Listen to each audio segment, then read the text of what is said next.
ஏங்க என் வீட்டு வாசப்படியை கூட மிதிக்க கூடாது. நீங்க பள்ளத்துல விழுந்தவனை கை கொடுத்து மேல தூக்கி விட நினைக்கலாம்.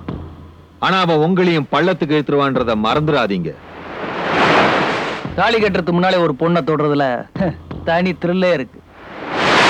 கழுத்துல தாலி கட்டுறதுக்கு முன்னாடி ஒரு பொண்ணை கட்டி பிடிக்கிறவன் கல்யாணத்துக்கு பிறகு இன்னொரு பொண்ணையும் கட்டி பிடிப்பான்.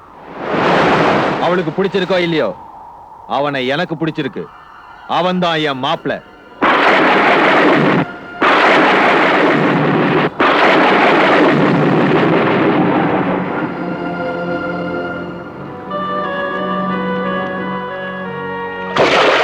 தண்ணீரை குறிச்ச வைதேகியே நீ விரிச்ச வலைதான் காப்பாத்துச்சுன்னு அவ என்கிட்ட சொன்னாப்பா.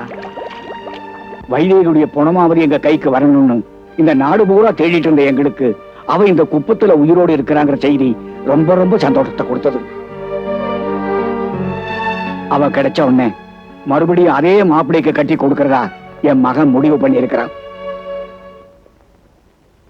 தகப்பனுக்கு தெரிஞ்சா எங்க உன் உயிருக்கு ஆபத்து ஏற்பட்டுடுமோன்னு அந்த கோடீஸ்வர பொண்ணு தன் குப்பத்து காதல் கதையை என்கிட்ட மட்டும்தான் சொன்னான். கோட்டைக்குள்ள இருந்தாலும் தன்னை தூக்கிட்டு போடுவாரு முத்தழகன்னு அவ உனக்காக நம்பிக்கையோட காத்துட்டு இருக்கிறான். ஏழைங்களுடைய காத்தையை தன் மேல படக்கூடாதுன்னு நினைக்கிற ராஜா ராஜமாணிக்கத்துடைய மாப்பிள்ளை ஒரு கட்டு மரக்காரன். நீ என்ன செய்ய போற, உங்க கல்யாணம் எப்படி நடக்க போகுதுங்கிறது எங்களுக்கு தெரியாது.